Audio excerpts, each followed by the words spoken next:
Bonsoir à tous et bienvenue dans ce nouvel épisode du Forum du Parti de la France. Une fois n'est pas coutume, nous parlons du nouveau continent, du continent américain. Et pour ce faire, comme à chaque fois, on invite notre adhérent du Parti de la France qui vit aux États-Unis, qui vit à Bama. Bonsoir Arnaud, Arnaud Mile, Arnaud Mille. Comment Oui, allez-vous ce soir? bah, ça va super, Alex. Ici, il est 15h, 15h11. Il est C'est 15h l'après-midi. chez vous, 6 heures d'écart. Oui, Ouais, d'ailleurs, vous avez c'est en un avion Floride, là. ce soir. Ouais, je suis venu à l'aéroport exprès pour avoir du temps et pouvoir avoir un bon Wi-Fi et un peu de tranquillité pour cette émission. Donc là, je suis à l'aéroport de Ah, Jacksonville, là. Je suis dans le terminal. d'accord, très bien. Bah, vous êtes déjà à l'aéroport. Et nous avons Maxime Morlon avec nous. Donc Maxime Morlon, vous êtes responsable du Parti de la France des Vosges. Vous êtes également membre du bureau politique du Parti de la France. Bonsoir Maxime, comment allez-vous? Salut Alex, ça va très bien. Bonsoir à tous nos auditeurs. Oui, un excellent sujet ce soir. Là, on va pouvoir parler notamment de l'immigration aux États-Unis qui a les mêmes causes et les mêmes effets que l'immigration chez nous et que tout ça est bien organisé d'ailleurs. Et puis aussi, cette émission tombe à point nommé parce que hier il y avait l'interview de Vladimir Poutine par l'excellent Tucker Carlson, un vrai journaliste qui fait son boulot. Et d'ailleurs, on voit bien hein, qu'avec toute la sphère politico-médiatique occidentale qui lui est tombée sur le nez, hein, il suffit de regarder l'hystérie justement des médias, notamment chez nous et puis aussi même aux États-Unis. Bon, ça Arnaud nous en dira un petit peu plus, je pense, mais déjà chez nous, c'était déjà révélateur de quand même d'un certain malaise, si j'ose dire. C'est justement, on va aussi beaucoup parler de ça, je pense. Enfin, bon, en tout cas, j'aborderai ce sujet-là ce soir, car il y a beaucoup à apprendre de cette interview, notamment de Poutine, et aussi pour comprendre ce qui se passe en Ukraine maintenant depuis quasiment 3 ans, quoi. Voilà, et même avant, parce que la guerre, en fait, en Ukraine, elle a commencé en 2014, quoi. Voilà. Très bien Maxime, vous ferez attention, vous avez un peu le son un peu Ok, saturé, ok. un petit peu de l'arsène, mais je compte sur vous pour régler ça jusqu'à votre prochaine prise de parole. Alors ce soir, effectivement, nous allons parler de la situation aux États-Unis. Il y a quand même beaucoup de choses à dire. Alors oui, on a parlé effectivement de Poutine qui a fait son discours hier. On va parler bien évidemment de Joe Biden qui enchaîne les déclarations absolument lunaires, confusion d'Emmanuel Macron avec Frédéric Mitterrand, quand il dit avoir parlé avec un chancelier allemand qui est mort en 2017, il lui aurait parlé il y a 3 ans. Ah bah bref, il y a beaucoup de choses à dire. Et on va parler de la situation, notamment de la situation qui se passe dans la Sun Belt, dans la ceinture de soleil, dans l'Amérique, les États-Unis au sud, c'est-à-dire l'invasion. J'ai mis invasion de Pépito, effectivement, pour faire référence, vous avez bien compris, aux latinos et aux Amériques centrales, donc Mexique, etc. Mais, notre cher Arnaud nous dit que le titre est peut-être devenu obsolète. Est-ce que vous pouvez nous en dire un petit peu plus, Arnaud, pourquoi Pépito, c'est impertinent? Ah oui, alors tout à fait. En fait, ce qui se passe, c'est que pendant des années, la frontière sud n'était pas surveillée correctement. Et donc, il y avait énormément d'immigration du Mexique et d'Amérique centrale et aussi d'Amérique latine au sens large, Venezuela, Colombie, etc., qui passaient par le Mexique pour rentrer aux États-Unis. Et en fait, de nos jours, on constate que la frontière américano-mexicaine, c'est majoritairement des non-latinos en fait, qui rentrent.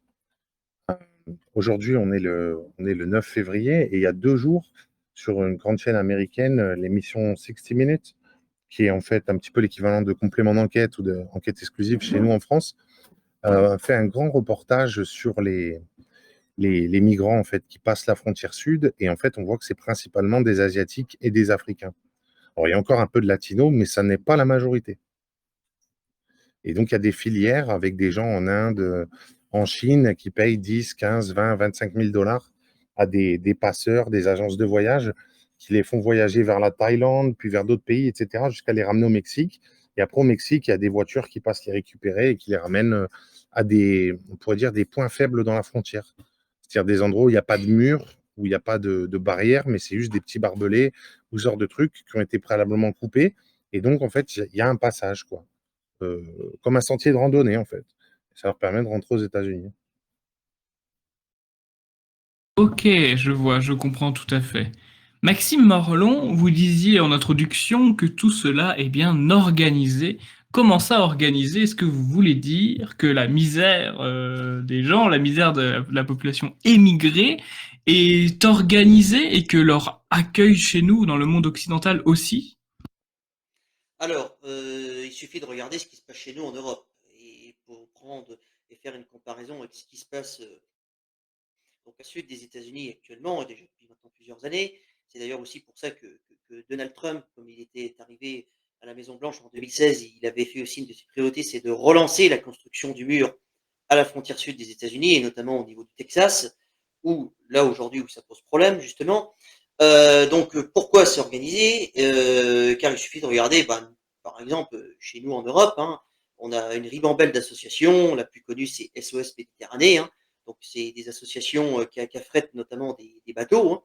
Et ces gens-là vont chercher avec des bateaux, hein, qui sont des fois sous des pavillons, on va dire, un peu obscurs, comme on gratte un petit peu, qui vont chercher justement les embarcations de migrants au large des côtes libyennes notamment et même tunisiennes quand la Tunisie n'arrive pas à les renvoyer notamment à sa frontière sud, parce qu'en Tunisie, un pays que je me rends d'ailleurs régulièrement, je peux vous assurer que les immigrés sont pas très bien perçus et que ils ont intérêt à se faire petit parce que la population là-bas souvent se défoule un petit peu, si j'ose dire. Donc c'est souvent ça se passe par les côtes libyennes, hein, donc depuis la déstabilisation de la Libye et la chute du régime de Kadhafi. Donc d'ailleurs les vagues de migrants se sont amplifiées, notamment depuis la destruction du régime de Muammar Kadhafi en Libye, hein, bien orchestré par notre traître en chef Nicolas Sarkozy à l'époque, hein, qui avait pris la tête entre guillemets de cette coalition afin de détruire ce régime qui stabilisait, on va dire, tout le Maghreb. Hein, faut dire ce qui est. Et, euh, et donc aujourd'hui, la Libye, c'est à peu près un pays qui est découpé en trois, avec trois tribus. Notamment, il y a un petit-fils Kadhafi, il me semble, dans l'histoire. Bon, ça, j'ai pas vraiment étudié la question parce que c'est un peu spécifique. Mais donc, forcément, du fait que la Libye n'est plus, on va dire, imperméable, et ben, tout passe par là. Il y a des associations justement donc de migrants qui en profitent, qui font payer ces gens-là une fortune. Voilà, puis bon, dès qu'ils ont posé le pied en Europe, bien forcément, vu dans le régime socialo-marxiste où on vit en France, et puis aussi les politiques d'encouragement de l'immigration venant de l'Union européenne, hein, avec, avec von der Leyen et toute cette clique de guignols qui siège à Bruxelles. Là. Et ces gens-là ont tout ce qu'il faut, quoi, hein. On leur file des téléphones, des cartes bancaires, ils ont le droit à toutes les aides, alors qu'il y a des Français dans la rue qui crèvent de faim et ils ont même des aides qui sont supérieures à des retraites et même des revenus de beaucoup de Français, hein. Notamment, je pense à nos amis agriculteurs, hein, qui ont, qui ont justement démontré il y a quelques jours de ça que leurs revenus étaient vraiment très très bas.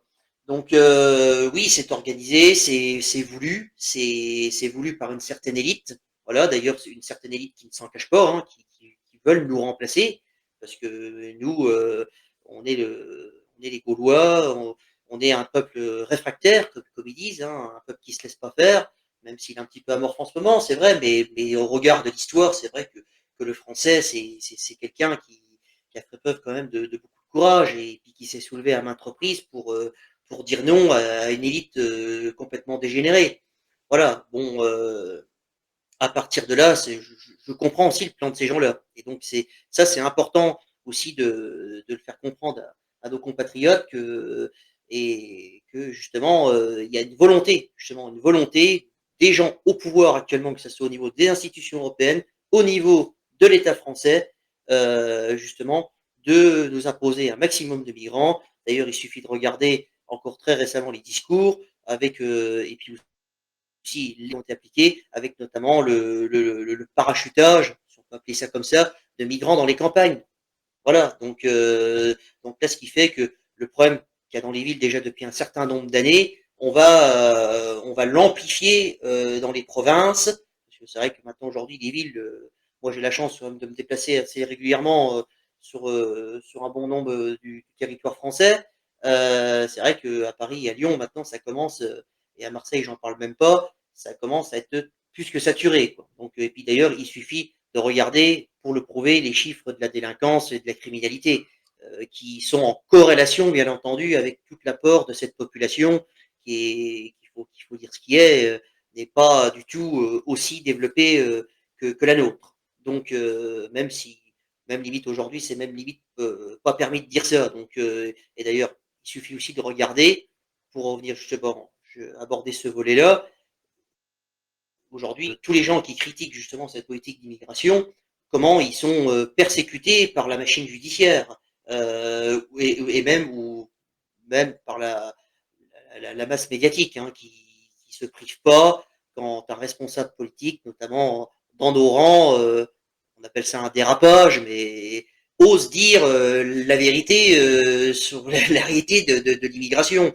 Et même des gens qui se disent en nos rangs maintenant se couchent. On a Madame Le Pen, par exemple, là qui est sortie de son groupe au Parlement européen pour se désolidariser de l'AfD, un parti qui prône la remigration. Mais les gens de l'AfD ont complètement raison, même si les gens de l'AfD sont loin, entre guillemets, d'être, on va dire, comment dirais-je, des gens très radicaux, en tout cas pas autant que nous, mais les gens de l'AfD là-dessus ont complètement raison. Zemmour aussi, pendant la campagne présidentielle, a eu complètement raison aussi de parler de politique de réimmigration. Donc aujourd'hui, le problème, ça passera par là si on veut justement, entre guillemets, réinstaurer un cadre de vie à peu près correct dans notre pays. Hein. Il y a des gens, il y a des gens je conçois, qui peuvent venir, voilà, pour avoir un travail, pour justement évoluer.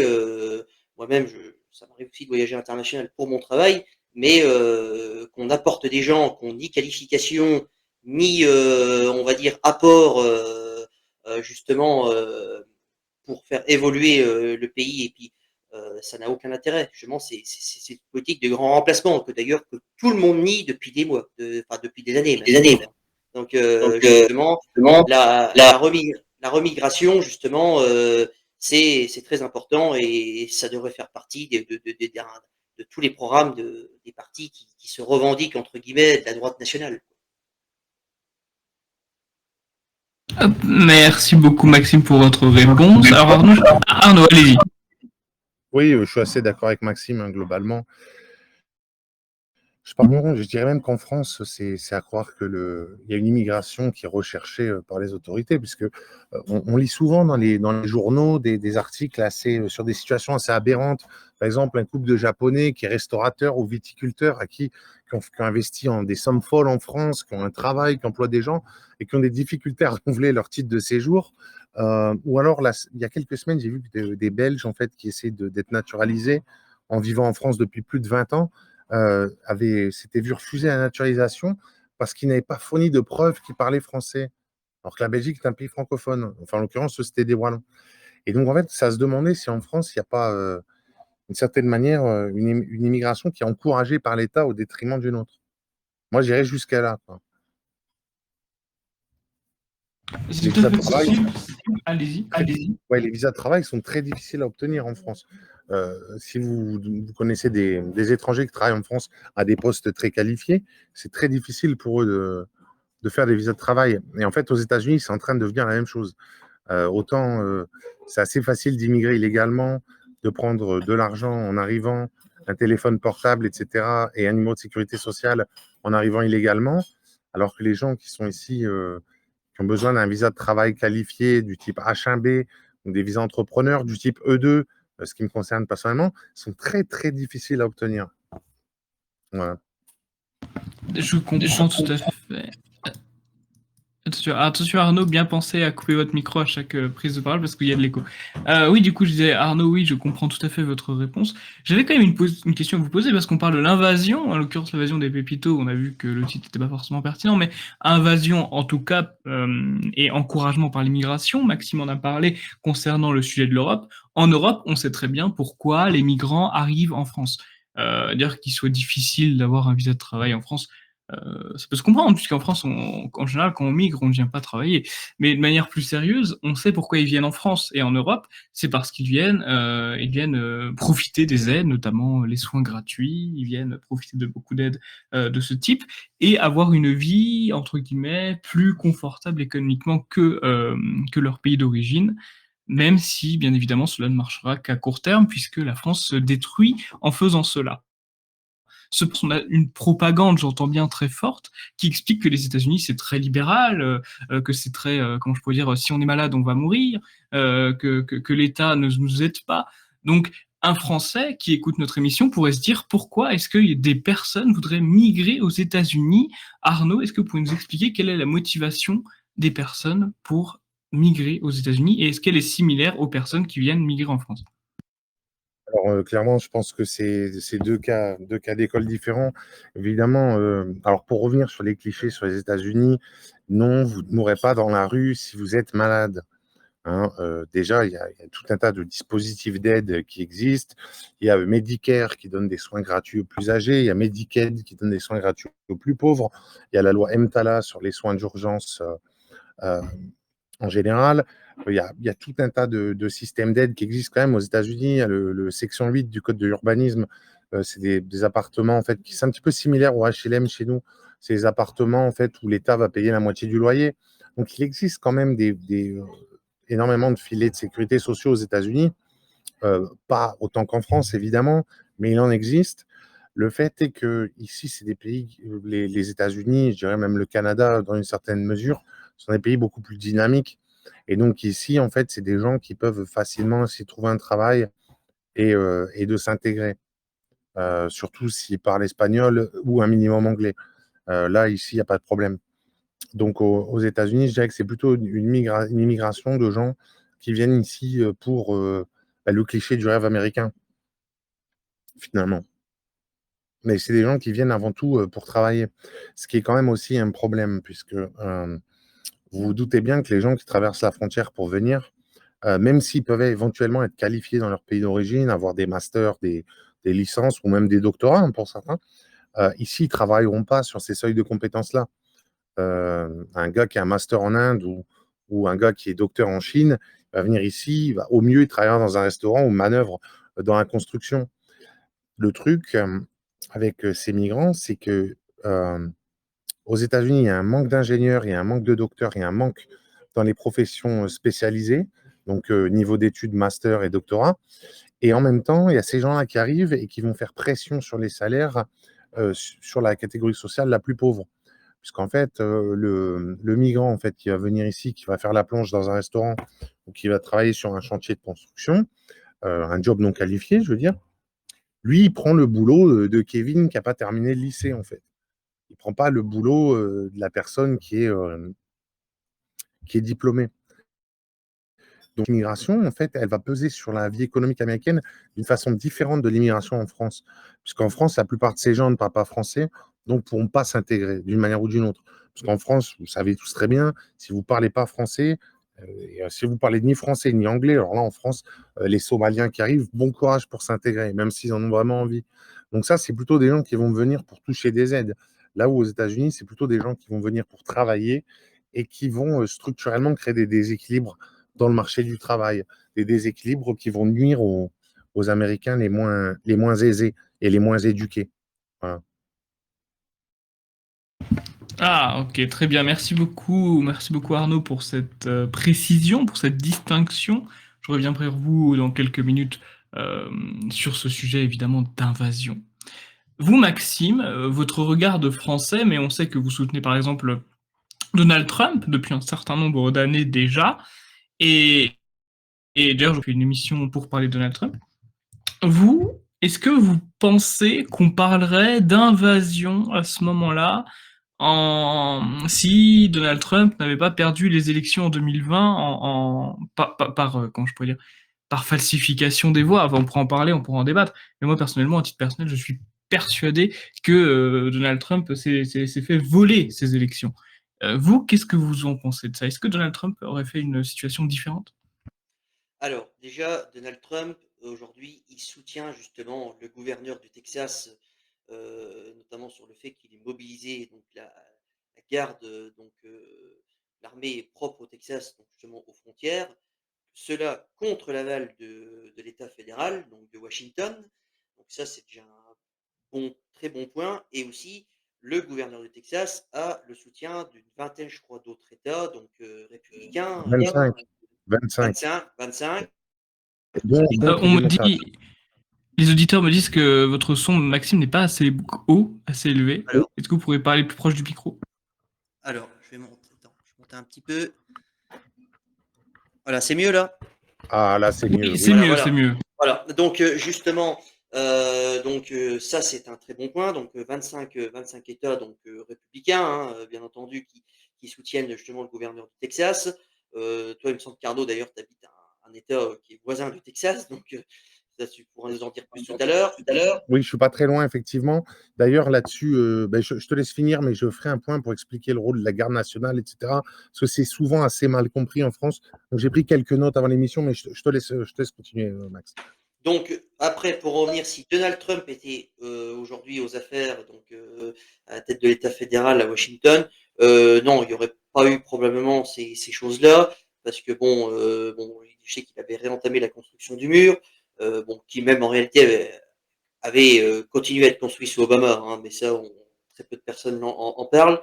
Et donc justement, il n'y aurait pas toutes ces histoires qu'on a en ce moment, notamment à la frontière avec le Mexique. Après, concernant l'élection de Donald Trump, bah, de toute façon, c'est une évidence indiscutable qu'on lui a volé l'élection. C'est-à-dire, il suffit de regarder toutes les irrégularités qui ont été soulevées, notamment. Il y a eu des procès aussi. Bon, après, aussi, le problème, c'est que la justice aux États-Unis, c'est un peu comme en France. Si vous tombez sur des juges démocrates, c'est très compliqué pour instruire les affaires. Et puis, ça doit juger par État aussi. Donc, c'est-à-dire qu'aujourd'hui, pour invalider l'élection de Biden, il faudrait que l'élection soit invalidée dans tous les États, puisque l'élection américaine est organisée par les États, l'élection du président au niveau de la fédération, au niveau fédéral en tout cas. Donc c'est très compliqué, ça prendrait beaucoup trop de temps. Et donc, oui, de toute façon, je pense que Donald Trump va tirer les marrons du feu de tous ces événements.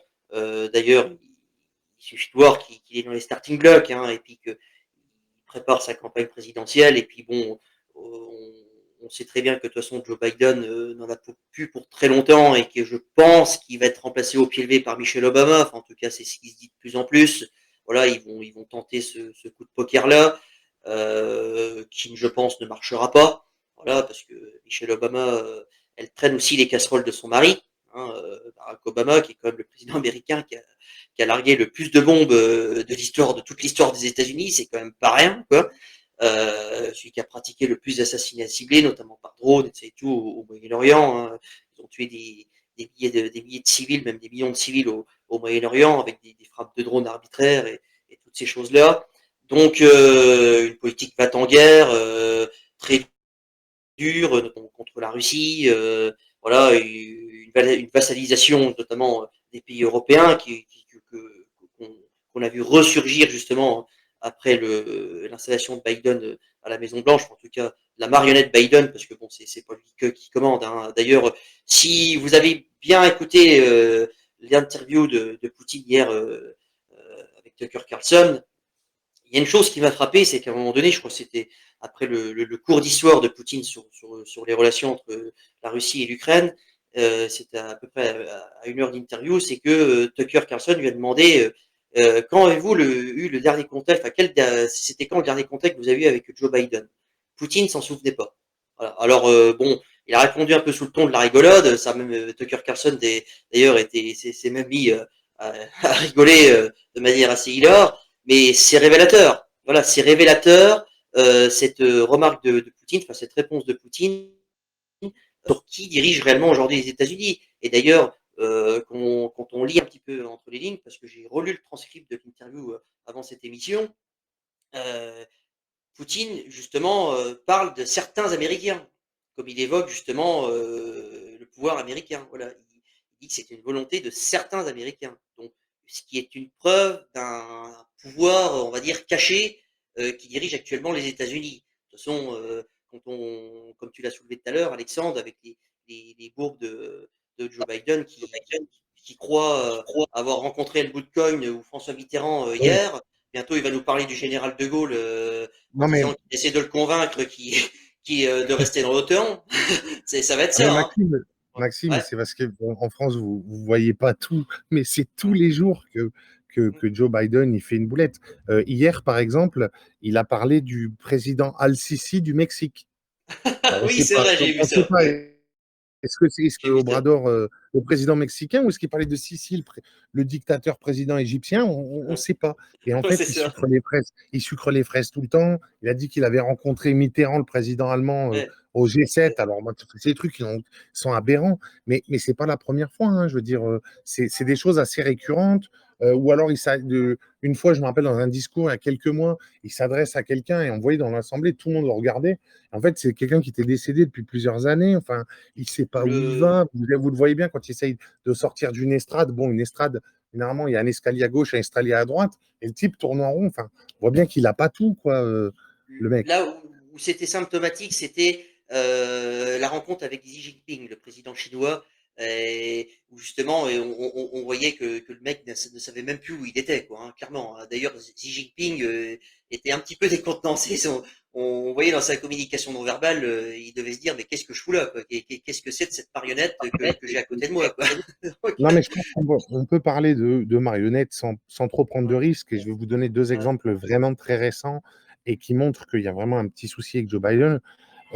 La première chose, c'est que la dame qui est porte-parole de la Maison-Blanche, Karine Jean-Pierre, donc qui est d'origine des îles du Caraïbe, elle a fait un tweet, en fait, avec son compte personnel, mais en parlant comme si c'était Biden. Donc déjà, vous comprenez que Biden ne gère pas son propre compte Twitter. Elle a oublié de changer de compte avant de mettre le tweet. Elle a fait un tweet officiel de Biden avec son compte privé. Bref. Deuxième chose, dans les réunions publiques qui sont diffusées en direct sur Internet, c'est souvent qu'au moment des questions, Biden, il prend une question et en plein milieu de sa réponse, il coupe le flux, il coupe le direct, en fait. Donc, d'accord. ça montre quand même que c'est pas lui qui est aux manettes, quoi. Ou alors, il est lourdement insisté, on va dire, si on veut pas être trop méchant, quoi. C'est pas lui qui dirige tout seul, hein, Bah, de clairement. toute façon, déjà, quand on se remémore les conditions de son élection, déjà, même la campagne qu'il a fait, hein, je m'en souviens très bien, parce que je suis notamment depuis l'avènement de Trump aux États-Unis, je suis attentivement les élections américaines, enfin, les campagnes présidentielles aux États-Unis, et il suffisait de regarder les réunions qu'il organisait, où il y avait absolument personne. Il faisait même des réunions dans des petites villes de province sans importance. Il n'y avait même pas 40 personnes dans la salle et puis c'était au moment du Covid, donc toutes les chaises étaient séparées de 2 mètres l'une de l'autre, donc c'était complètement guignolesque, hein. Bien entendu, une mise en scène, absolument, voilà, comment dirais-je? Guignolesque tout simplement, donc comme sa campagne, comme son mandat présidentiel et justement, je me demande s'il n'y a pas aussi une volonté de certaines forces, voilà, en arrière-plan de l'État fédéral américain, justement on va dire, de décrédibiliser justement les États-Unis avec un président fantoche, pantin comme Joe Biden, hein, et qui subit d'ailleurs. Ah oui, non, mais il avait pas fait campagne, hein, pendant 2020, en fait. Oui, comme tu mentionnais, il y avait les meetings où ils étaient une quarantaine sur des chaises avec un rond autour et les chaises espacées de 3-4 mètres à cause de, comment ça s'appelle, une distanciation sociale liée au Covid. Il n'a pas fait de grands meetings, etc. Alors que Trump faisait 3-4 meetings par jour en s'envolant d'aéroport en aéroport, faisant Mmh. même la plupart de ses meetings sur les pistes d'aéroport. Mmh. C'est-à-dire qu'Air Force One atterrissait, il descendait, il montait sur l'estrade, bonjour tout le monde, meeting devant 50 000 personnes pendant 1 heure, il remontait dans l'avion, il décollait, ville suivante. Et les États-Unis ayant sur le continent 4 fuseaux horaires, hein, le fuseau horaire de l'Est, New York, le fuseau horaire central, Dallas, Chicago, fuseau horaire des montagnes, le Colorado, Denver, et le fuseau horaire du Pacifique, plus le fuseau horaire de l'Alaska et celui d'Hawaï, ça fait qu'en fait, vous pouvez faire des campagnes, enfin, vous bénéficiez de plusieurs heures de décalage horaire. Hein. Donc, avec les avions, ça permet de faire 27 heures de campagne par jour, en fait. D'accord. Oui, je vois. Voilà, et Trump faisait ça pendant sa campagne, là où Biden, il n'a pas fait campagne. Et d'ailleurs, c'est pour ça que tu mentionnais l'hypothèse de Michelle Obama, une hypothèse que moi-même je défends depuis un moment. J'avais fait un article pour un site là-dessus en décembre dernier, et je pense effectivement que si ils enlèvent Joe Biden au dernier moment, ça ne peut être que pour le remplacer par Michelle Obama, ou vraiment à défaut par le gouverneur de Californie, Gavin Newsom. Mais pour le moment, je continue de penser que Biden n'ira pas parce qu'il sera incapable de parler devant un stade de 50 000 personnes, et encore moins capable de faire ça plusieurs jours de suite. Parce qu'une campagne ici en Amérique, c'est quand même un grand spectacle. C'est des salles combles, c'est des stades de basket, c'est des stades américains. On parle d'enceintes de 80 000 places, 90 000 places. Il n'est pas capable de faire des speeches de 30 minutes, 45 minutes, 1 heure sans notes devant des telles assemblées. C'est pas possible. C'est pas possible. Merci à vous deux pour vos réponses. J'avais une question, enfin j'en ai plusieurs, hein, c'est un peu le principe de l'émission. Mais en France, je ne saurais pas comment décrire cela, mais la majorité de la population, disons, n'est pas favorable à la fermeture des frontières. On va le prononcer comme ça. Alors c'est compliqué d'avoir des statistiques là-dessus. Globalement, la majorité des Français est d'accord pour dire qu'il y a un problème avec l'immigration, mais assez peu ont le courage d'affirmer publiquement que la fermeture des frontières serait une bonne chose et une bonne idée. Qu'en est-il aux États-Unis? Est-ce que la vision de l'immigration, la mentalité saxonne et le fait de l'histoire des États-Unis, qui est une terre d'immigration européenne, influent l'arrivée nouvelle de nouveaux migrants, de nouvelles vagues de migrants qui arrivent? Est-ce que cette mentalité, voilà, a fait qu'il y a un point de vue divergent sur la question? Oui, tout à fait, parce qu'en fait, là, sur les chiffres officiels, on est sur 2 millions, 2 millions et demi d'entrées depuis, par an, hein, depuis le début du mandat Biden. En vérité, quand on regarde les chiffres des gens qui sont à la frontière, et parce qu'il y a énormément d'observateurs qui sont là, que ce soit des autorités locales, les comtés, ou les observateurs de l'État du Texas ou d'autres États frontaliers, on est plutôt sur 10 à 15 000 personnes qui traversent par jour. Donc, ça nous met sur un rythme entre 3 et 4 millions de personnes par an, en fait.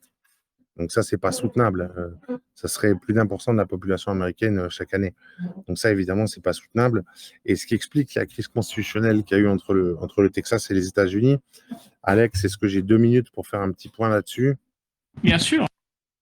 Donc en fait, bon, vous vous rappelez que dans la précédente émission sur les États-Unis, j'avais mentionné que les États-Unis étant un système fédéral, il y a plusieurs échelons: l'État fédéral, les États fédérés et les comtés, et en dessous, les municipalités.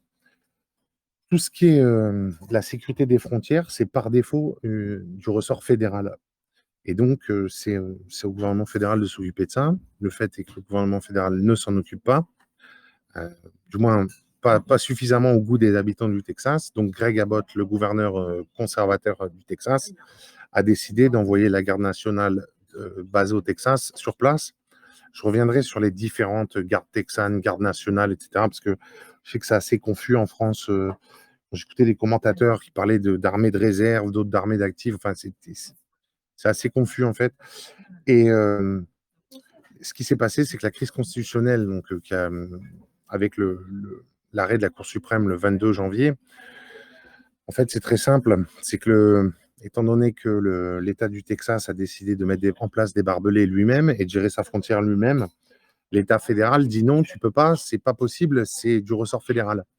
Et comme le Texas a décidé de continuer cette politique, c'est à la Cour suprême de trancher le différend entre l'État fédéral et l'État fédéré. Et la Cour suprême, elle ne peut que trancher dans le sens du fédéral, puisque c'est la Constitution qui donne les pouvoirs de gestion des frontières au fédéral. Donc, en fait, c'était évident que la Cour suprême allait trancher dans ce sens-là. Elle ne peut pas faire autrement. Là, on est vraiment sur la lecture simple du droit. Il n'y a pas de notion d'interprétation. Alors, le Texas basait son argumentation sur le fait que c'est justement une invasion, en utilisant le mot invasion, et qu'en dernier ressort, c'était eux qui étaient en première ligne. Donc, voilà. Ce qui se passe, c'est que le Texas donc, a décidé de mettre des barbelés aux endroits qui sont très, très. Les points faibles, en fait, que je mentionnais au début. C'est-à-dire qu'il y a des trous, en fait, dans la barrière. Il y a des endroits où il n'y a pas de barrière, il n'y a pas de mur. Donc, il y a des trous. Alors, soit c'est des trous de plusieurs centaines de mètres, soit sinon, c'est des trucs qui font la taille d'un chemin où on peut à peine passer avec une voiture. Et donc, ce qui se passe, c'est qu'aux États-Unis, donc, il y a l'armée d'active il y a la réserve, et une des composantes de la réserve, c'est la garde nationale. Donc la garde nationale, c'est à mi-chemin entre la réserve telle qu'on l'entend chez nous et l'armée d'actifs telle qu'on l'entend chez nous. C'est-à-dire c'est des gens qui ont un travail en semaine et qui sont à garde nationale le week-end, ou qui ont un travail le week-end et qui sont à garde nationale en semaine. Et donc, il y a la garde nationale terrestre, la garde nationale aérienne, et elle est constituée dans chaque État. Et en fait, elle a 3 cadres d'intervention. Soit elle intervient en tant que un petit peu force de police sous les ordres du gouverneur. Donc, par exemple, s'il y a une catastrophe naturelle, pour déblayer et prendre le contrôle sur les autorités locales, en fait, pour gérer les opérations. Soit elle intervient dans le cadre du titre 42. Le titre 42, c'est le chapitre 42 du code des États-Unis, qui est une espèce d'énorme livre avec toutes les lois. Et le titre 42, en fait, c'est quand le gouverneur décide d'utiliser la garde nationale à l'intérieur de son État pour des circonstances cas de force majeure. Donc là, on est plutôt sur des émeutes, sur des attentats, sur des crises, par exemple, dues à un ouragan ou un typhon, mais avec énormément de dégâts. Par exemple, le cyclone Katrina, il y a plus de 10 ans, là, qui avait ravagé la Nouvelle-Orléans. Bon, après, sinon, la garde nationale, elle peut intervenir dans le cadre du titre 10, donc c'est dans le cadre des forces armées, sur ordre du président. Bon, là, en l'occurrence, la garde nationale du Texas, j'ai fait mes petites recherches avant l'émission. On parle de 22 000 hommes, principalement dans la garde nationale terrestre. Et donc, le gouverneur du Texas les a mobilisés dans le cadre de l'opération Lone Star. Donc, Lone Star, c'est étoile solitaire, hein, comme sur le drapeau du Texas où il n'y a qu'une seule étoile. Cette opération a commencé en mars 2021 et elle vise à fortifier la frontière. Donc, c'est-à-dire installer des dispositifs anti-véhicules en mettant des rochers, en enterrant des pilotis, en mettant du barbelé pour empêcher des personnes de passer à pied ou en véhicule léger type quad ou moto, etc. Donc ça, c'est la garde nationale au Texas qui était déployée par le gouverneur du Texas. Sinon, il y a aussi la garde texane, donc qui est la garde de l'État du Texas, qui est gérée exclusivement par le Texas, n'a rien à voir avec la fédération. Ça, c'est 1600 hommes environ, qui sont principalement mobilisés à Eagle Pass. Donc c'est des montagnes avec un col de montagne, en fait, dans l'ouest du Texas. Et donc, la garde texane, donc de l'État du Texas, est mobilisée là où la garde nationale au Texas est mobilisée un petit peu partout. Comme Maxime le mentionnait, il y a 25 États qui ont apporté leur soutien sur le papier au gouverneur du Texas, donc beaucoup d'États républicains, en fait tous les États républicains, et le Vermont. Et il y a aussi 14 États qui ont décidé d'envoyer une partie de leurs composantes de la garde nationale en renfort. Donc l'Arkansas, l'Arizona, la Floride, l'Idaho, l'Indiana, l'Iowa, le Kansas, Kentucky, Louisiane, Mississippi, Montana, Nebraska, Iowa et Dakota du Sud.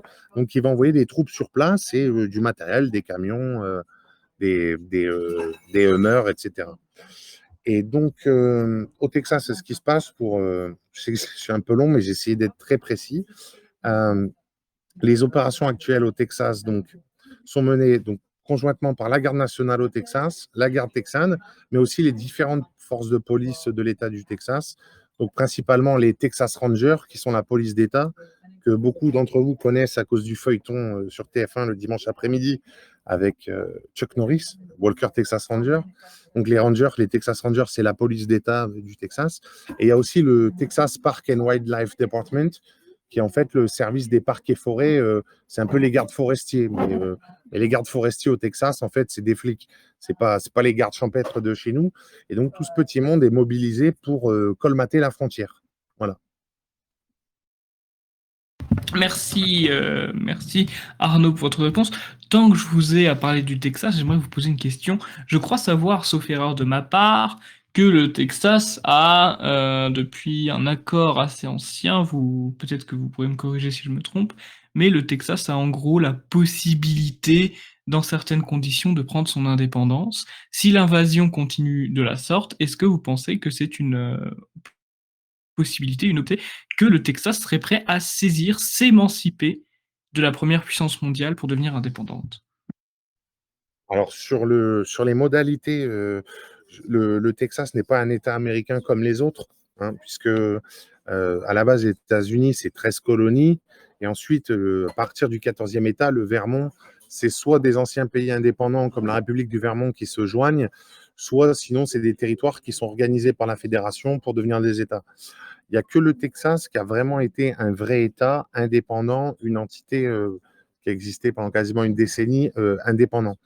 Et d'ailleurs, le Texas, c'est le seul État américain où le drapeau texan flotte à la même hauteur que le drapeau américain. Dans les autres États, le drapeau de l'État est toujours un peu plus bas que la bannière étoilée. Je ne connais pas bien les modalités d'association du Texas. En tout cas, ce qui est sûr, c'est que c'est un des États avec la plus forte identité culturelle. Après, de là, aller voir s'émanciper de la tutelle, elle ne pense pas, puisque l'identité texane, dans l'identité texane, il y a l'identité américaine, en fait. Hein, il faut bien se rendre compte. Je pense que les mouvements indépendantistes texans, c'est un petit peu comme les mouvements autonomistes en Corse, en fait. C'est plus un moyen de pression sur les autorités centralisées en disant voilà, il ne faut pas trop pousser le bouchon, sinon on pourra avoir des velléités d'indépendance, mais je pense qu'en fait, il n'y a pas de réalité concrète de ça. Très bien, merci beaucoup Arnaud pour cet éclaircissement. Maxime Morlon, j'aurais aimé savoir votre fond de pensée concernant Joe Biden. On a bien compris que Arnaud avait dit qu'il ne pense pas que Joe Biden se représenterait. Quand bien même il se représenterait, mais est-ce que vous estimez qu'il aurait les chances de remporter les élections américaines de cette année comme en 2020? Ah ben, Dominion Voting System, oui, ferait en sorte qu'il soit réélu de nouveau président. Mais après, bon, je pense que ça ne se déroulera pas comme la précédente élection. Il y a aussi un très gros risque d'éclatement des États-Unis et un très gros risque de guerre civile si ce cas de figure se représentait de nouveau. Faut pas oublier que si on fait un comparatif avec chez nous déjà entre guillemets la vie en société est très très tendue. On s'en aperçoit hein, qu'en marchant dans la rue, en prenant les transports en commun. Bon, moi ça m'arrive moins souvent que toi, Alex, mais tu dois t'en rendre compte aussi. Les gens sont très très tendus, sont très sur le qui-vive. Aux États-Unis, c'est pareil. La crise économique est aussi par de ça. Le coût de la vie qui augmente, l'inflation. Donc tout ça, c'est des petites choses, enfin c'est petites choses qui en font des grosses, qui se mettent en place petit à petit et qui contribuent justement à pourrir justement et à créer un pourrissement généralisé d'un pays. Voilà, plus l'apport bien entendu de l'immigration qu'on a évoqué en début de cette émission. Donc, si demain on a un Joe Biden moi je pense qu'il faudrait un miracle pour que ça se soit réélu, qu'il renchaîne un deuxième mandat à la Maison Blanche. Je pense qu'il y aurait des États, notamment comme le Texas, qui engageraient une procédure de sécession. C'est même plus que probable, parce que même déjà là, on est déjà limite sur une crise constitutionnelle avec déjà ce qui se passe actuellement à la frontière sud du Texas. Hein. Donc c'est très très tendu. Bon, nous en Europe, on n'a pas toutes les informations, comme a dit Arnaud, mais je pense qu'Arnaud nous confirmera ça, c'est que déjà là, si tu as un État déjà qui commence à dire je vais faire sécession, ça peut donner des idées aux autres. Alors certes, le Texas a un régime particulier, mais les autres qui ont peut-être va dire des facilités, moins de facilités que le Texas à faire sécession, ça pourrait leur donner énormément d'idées, bien entendu. Enfin, je vais laisser Arnaud répondre sur ce sujet. Oui, bah après, tu sais, John, je suis d'accord avec toi, mais par contre, je vois les choses se dérouler beaucoup plus lentement, en fait. Tu sais, comme il y a énormément d'autonomie des États, un État américain a beaucoup plus d'indépendance vis-à-vis de Washington que la France vis-à-vis de Bruxelles. Hein, je prends l'exemple, par exemple, de mon État de résidence, l'Alabama, mais c'est valable pour tous les États. Demain, le gouverneur et la législature locale peuvent changer le taux de TVA comme ça sur un claquement de doigts et c'est validé le jour même. Là où en France, tu ne peux pas changer le taux de TVA sans l'approbation de Bruxelles. C'est un exemple parmi d'autres, hein, mais le fait est que je ne pense pas qu'il y a un risque de séparatisme vraiment à court terme. Par contre, ça va augmenter le gap culturel et sociétal entre les États démocrates, les États entre guillemets bleus, et entre les États rouges, les États républicains, hein, puisque la droite ici, la couleur de la droite c'est le rouge et la couleur de la gauche c'est le bleu, contrairement à l'échiquier politique convenu en Europe. Mais donc les États rouges comme l'Alabama, le Texas, etc., vont avoir un gap culturel encore plus grand avec les États bleus. Mais ça, c'est déjà le cas, en fait, sur la vision de l'économie, hein, où la Californie a des impôts quasiment aussi élevés que la France. C'est déjà le cas sur le sociétal, où, voilà, depuis le renversement de la décision de la Cour suprême Roe v. Wade, donc c'est-à-dire le retour à une politique d'avortement qui est décidée localement par les États. Bon, bah, il y a moitié des États américains qui ont interdit l'avortement. Donc, forcément, il y a une différence entre l'Alabama et la Californie, ou l'Alabama et l'Oregon là-dessus. Et même si je ne vois pas de velléité d'indépendance et de sécession à court terme, c'est sûr que ça va creuser un gap qui sera de plus en plus grand et qui peut mener à ça peut-être dans une vingtaine d'années, éventuellement. Mais c'est sûr qu'il y a une fracture qui se creuse. Voilà, ça, je suis d'accord avec Maxime là-dessus. Ah, donc la sécession pourrait arriver dans moins une vingtaine d'années, selon vous, Arnaud, si je Voilà, résume moi, bien. je pense qu'on n'est pas on n'est pas dans un cas où il y aurait une sécession prochainement. Mais après, c'est vrai qu'il y a un gap qui est de plus en plus grand. Enfin, juste pour penser un petit peu que des États comme la Californie ont un taux d'imposition qui est aussi élevé que la France et le Danemark, là où des États comme l'Alabama sont plutôt proches de l'Irlande, si on cherche des équivalents européens. Bon, et ça, c'est sur les taxes, mais il y a aussi sur la façon, sur l'application de la loi. Je dirais les États avec la peine de mort, les États sans la peine de mort. Il y a aussi sur le sociétal avec l'avortement, la GPA, etc., qui sont en fait des lignes de fracture et qui quasiment toutes, en fait, placent d'un côté les États à majorité démocrate et de l'autre côté les États à majorité républicaine. Donc il y a vraiment une fracture politique, en fait, qu'on voit au fur et à mesure. Alors après, pour revenir une dernière fois sur Biden, est-ce que Biden il sera réélu ou pas? Bon, moi, comme je vous disais, je pense qu'il ne se représentera pas. Mais ce que je pense surtout, c'est que si Donald Trump il a autant de procès aux fesses et on lui intente des procès pour tout et n'importe quoi, d'ailleurs, Alex, si j'ai le temps d'en parler 2 minutes, si on tente autant d'actions en justice contre Donald Trump, c'est bien parce qu'il y a un risque qu'il gagne et qu'il gagne même avec des fraudes. Parce que, vous savez, sur les fraudes aux États-Unis, bon, il y a beaucoup de gens qui pensent qu'il y a des millions de voix qui ont été truquées. Moi, personnellement, je pense qu'il y a eu des fraudes, mais je ne pense pas qu'on est dans l'ordre du million de voix. Et je vais vous expliquer pourquoi rapidement. C'est que, par exemple, un État comme la Géorgie est un État qui est historiquement républicain. Bon, avec la ville d'Atlanta, qui est une grande mégalopole qui grossit, il y a plus de la moitié de l'État qui habite à Atlanta. La différence entre les républicains et les démocrates est de plus en plus petite. Bon, si vous gagnez un comté à Atlanta qui bascule des républicains vers les démocrates, comme ça arrivait la dernière fois, le comté de Fulton, donc c'est l'ouest d'Atlanta, et ben vous faites changer l'état de couleur. Et donc l'État passe de républicain à démocrate. Et en fait, avec ce genre de choses, dans 2, 3 États, il suffit de changer de la couleur d'un ou 2 comtés par État. Et donc, en fait, pour changer la couleur d'un comté, il faut parfois changer la couleur d'un ou 2 bureaux de vote. Donc, en fait, une cinquantaine de bureaux de vote aux États-Unis avec quelques centaines de votes, quelques milliers de votes en plus ici et là peuvent suffire pour faire basculer l'élection. Il n'y a pas besoin de fabriquer 15 millions de bulletins, en fait. Voilà, ça, c'est aussi un truc que je voulais ajouter. Merci beaucoup pour votre précision, Arnaud. Donc voilà, vous êtes plus accélérationniste, entre guillemets, Maxime. Enfin, vous imaginez plutôt que ce sera un court terme et Arnaud a un temps plus moyen. On comprend bien la divergence ici. Cependant, beaucoup de choses vont se jouer avec ces nouvelles élections. Donald Trump qui va, on espère, réussir à récupérer, j'allais dire le trône, récupérer la Maison Blanche. Ce serait déjà pas mal.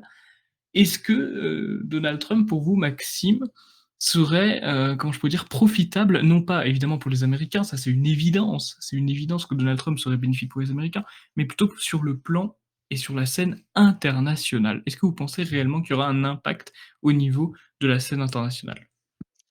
Alors, Donald Trump, simple observation, quand il est arrivé, au pouvoir en 2016, il n'y a pas eu de guerre sur son mandat.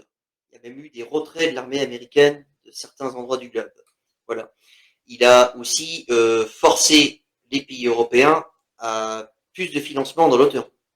Donc ça, c'était nouveau. C'est-à-dire, en gros, ça commençait à engager un retrait, des États-Unis de l'OTAN. Voilà. Après, je dis pas qu'il causera l'éclatement de l'OTAN s'il revient. Je pense pas que ça ira jusqu'à là. Où l'OTAN continuera à exister, mais sous une autre forme, je pense. C'est plutôt une chose comme ça qui va se passer, où ses prérogatives et son rôle seront peut-être redéfinis dans le monde multipolaire qui est en train de se dessiner en ce moment, d'ailleurs, et auquel, d'ailleurs, Poutine aussi a fait allusion hier dans cette interview avec Tucker Carlson. Donc Trump, oui, il va être profitable à nous parce qu'il va recentrer toute sa politique sur les États-Unis, car c'est un président isolationniste, comme l'avait dit Arnaud lors de la dernière émission qu'on a fait ensemble d'ailleurs. Donc il va recentrer donc justement les États-Unis. D'ailleurs son slogan c'est Make America Great Again. Hein, c'est pas donc c'est bien, ça veut bien dire ce que ça veut dire. Hein. Et donc justement il va, je pense, avec une politique fiscale, essayer de relancer l'économie américaine, aussi relancer aussi le dollar qui est en perte de vitesse sur les échanges mondiaux au profit du yuan chinois et aussi d'autres monnaies, hein, enfin, même un palier de monnaie qui concurrence le dollar aussi aujourd'hui, même si le dollar reste encore majoritaire dans les échanges mondiaux à l'heure où on parle. Mais voilà, c'est par rapport à 15 ou 20 ans, même 10 ans, le dollar est en chute. Ça, c'est un fait. Et donc, qui dit chute de dollar dit perte d'influence, justement, des États-Unis sur l'échiquier mondial. Donc ça, c'est très important. Et ça, je pense que Trump, ça ne le dérange pas plus que ça, que les États-Unis aient moins d'influence sur certains endroits du monde. Et puis de toute façon, il ne va pas avoir le choix. Les États-Unis sont quand même dans un triste état, que ce soit au niveau infrastructure, les infrastructures ferroviaires notamment. Il suffit de regarder le nombre de déraillements de trains qu'il y a aux États-Unis régulièrement pour le prouver, les infrastructures routières, et puis aussi, ben, dans ça, bon, peut-être pas les États gérés par les républicains, mais les États démocrates, certaines villes, c'est des ghettos, hein, c'est la Seine-Saint-Denis, des fois 10, voire fois 15, hein, Chicago, par exemple. Voilà. Donc, et puis, des États comme la Californie qui promeuvent toutes les idéologies LGBT et j'en passe des meilleurs. Donc comme disait Arnaud tout à l'heure, oui, il y a un fossé qui va se creuser entre les États démocrates et républicains. Et justement, c'est là aussi qu'un Trump va pouvoir peut-être faire du bien. C'est peut-être aussi, on va dire, uniformiser tout ça, mais uniformiser tout ça dans le bon sens. Voilà, c'est-à-dire faire en sorte que les États qui étaient partis, notamment démocrates, qui étaient partis dans des délires, voilà, que je viens d'évoquer, délires sur notamment sociétaux, faire en sorte de remettre tout ça dans le droit chemin, quoi, et sur des valeurs un peu plus traditionnelles et un petit peu moins modernes, si j'ose dire. Donc ça sera la première mission de Donald Trump, c'est de refédérer le pays. Voilà, hein, pour éviter un éclatement. D'ailleurs, des gens dans son entourage ne s'en sont pas cachés. Voilà, que si on continue comme ça, les États-Unis courraient à l'éclatement à court, voire peut-être moyen long terme. Quoi. Voilà, bon, après, ça dépend. Bon, Arnaud, je pense, est un peu plus à même que moi à juger le timing puisqu'il est sur place. Mais de toute façon, si on continue comme ça, c'est inévitable qu'il y aura un éclatement des États-Unis. Après, pour l'Europe en général, les pays européens, bah oui, ça va nous profiter. Bon, après, le souci, c'est que nous, on va devoir se démerder avec toute la clique qu'on a au pouvoir actuellement en Europe. Hein, les von der Leyen, les Macron, les Scholz, les Meloni en Italie. Il va falloir qu'on dégage à coup de pied au cul tous ces gens-là.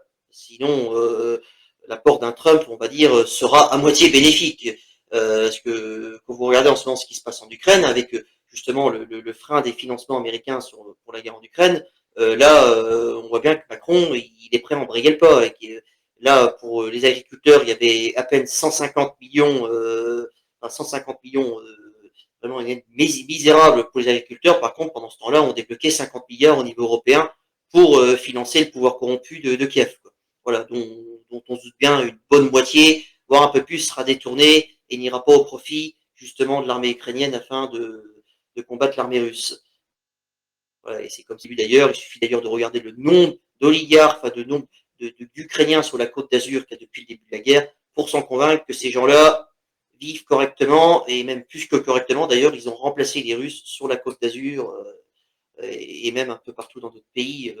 voilà, hein, moi, toutes les voitures que je vois immatriculées en Ukraine en ce moment en France, c'est que des véhicules très haut de gamme, pour la plupart. Hein. J'ai jamais vu des Ukrainiens venir avec une Clio, quelques-uns, mais la plupart, ce sont des véhicules très haut de gamme. Donc ça veut dire que c'est l'élite ukrainienne qui se gave sur le dos des aides payées par le contribuable européen qui se dort la pilule dans notre pays.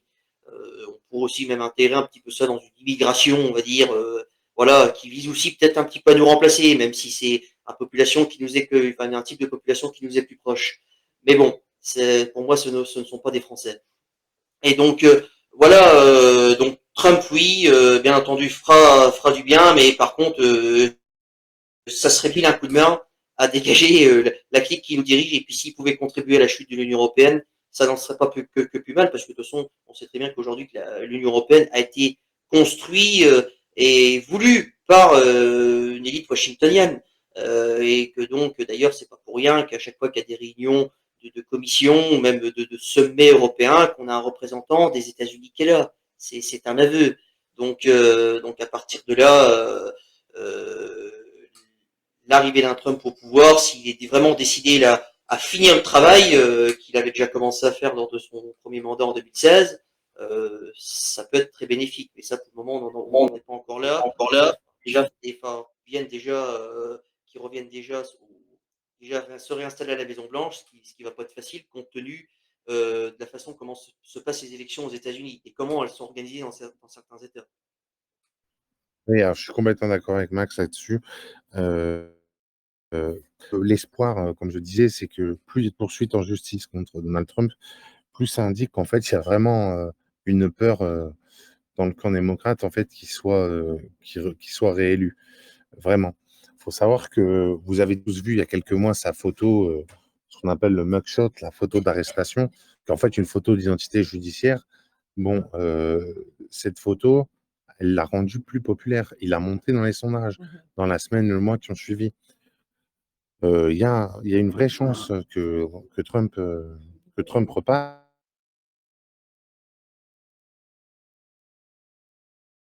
Pour faire une fraude ici, en fait, il suffit juste de faire basculer quelques États et pour faire basculer quelques États, il suffit de faire basculer quelques comtés et pour faire basculer ces comtés, il suffit de faire basculer quelques bureaux de vote.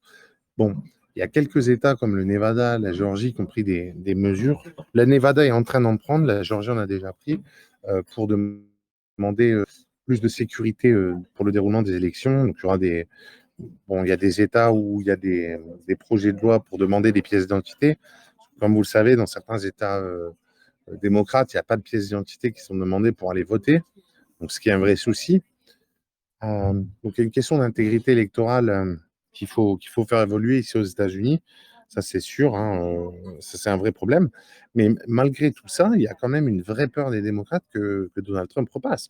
On lui colle des procès sur des trucs abracadabrants. À New York, il y a une histoire de procès. Alors pour viol, le procès au pénal, il a été acquitté. Il aurait violé une nana dans une cabine d'essayage d'un grand magasin. D'un department store, c'est-à-dire un truc un peu type les Galeries Lafayette. Bon, ça n'a aucun sens. Euh, c'est vraiment complètement aberrant cette affaire. Il y a aussi maintenant une autre affaire en route, comme quoi sa maison Mar-a-Lago a été surévaluée, donc avec un juge qui estime la propriété à 18 millions. Bon, des propriétés qui sont un dixième de cette taille-là sont déjà estimées à plus de 150 millions de dollars. Donc la maison de Trump, bah, probablement, c'est un monument historique, c'est un domaine entier, donc c'est un truc qui vaut peut-être l'ordre du milliard de dollars. Mais clairement, ça vaut plus de 18 millions. Mais on lui cherche des noises là-dessus.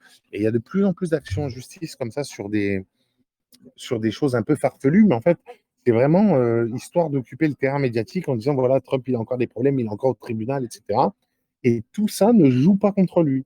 Il est encore en tête dans les sondages. Si vous allez sur le site Real Clear Politics, qui compile tous les gros sondages en Amérique, vous voyez qu'il est encore en avance dans la plupart d'entre eux, et même des fois avec une avance jusqu'à 5 points. Et 5 points d'avance, c'est clairement au-delà de la marge d'erreur.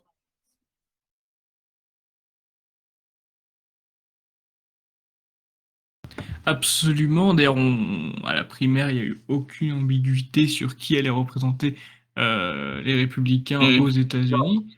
Ah, vous m'entendez? Alex, oui, Alex, sur les primaires, justement, je rebondis tout de suite là-dessus. Donald Trump et ses équipes ont fait le choix de ne pas se présenter à la primaire du Nevada. Donc, à la primaire du Nevada, il y avait les suspects habituels, qui sont principalement Nikki Haley, puisque Ron DeSantis, gouverneur de Floride, a jeté l'éponge et soutient officiellement Trump. Vivek Ramaswamy, le jeune cadre dynamique, là, millionnaire d'origine indienne, qui était très, très conservateur, soutient aussi Trump. Nikki Haley a perdu et le candidat qui arrivait en tête était aucun des candidats. Voilà, puisque en fait, il y avait sur les bulletins de vote, c'était ou Nikki Haley ou des candidats marginaux ou et c'est aucun de ces candidats qui arrivait en tête avec plus de la moitié des voix. Donc c'était une façon pour les gens de voter pour Trump qui lui n'était pas présent sur les bulletins. Et donc là pour les primaires actuelles jusqu'au Super Tuesday, le Super Tuesday c'est le super mardi. Comme son nom l'indique, c'est un mardi où il y a une dizaine d'États américains, des gros États qui font leurs primaires. Et donc, généralement, c'est une journée assez décisive, puisqu'il y aura des résultats dans beaucoup d'États. Et Trump, il est en train de cartonner, donc il n'y a pas de problème. Son Super Tuesday va bien se passer. Par contre, je suis surpris de voir que Nikki Haley n'a toujours pas jeté l'éponge. Voilà. Et c'est une très bonne anecdote par rapport au Nevada. Et vous, Maxime Morelon, vous pensez quoi de Nikki Haley, alors je prononce probablement très mal, Nikki Haley qui se présente quelque part face à Trump lors de ce cadre républicain. On m'a dit qu'Haley, je pense, c'est entre guillemets le cheval de Troie du Parti républicain, qui a été parachuté là par le pouvoir profond aux États-Unis pour essayer de perturber, essayer d'apporter une opposition à Trump.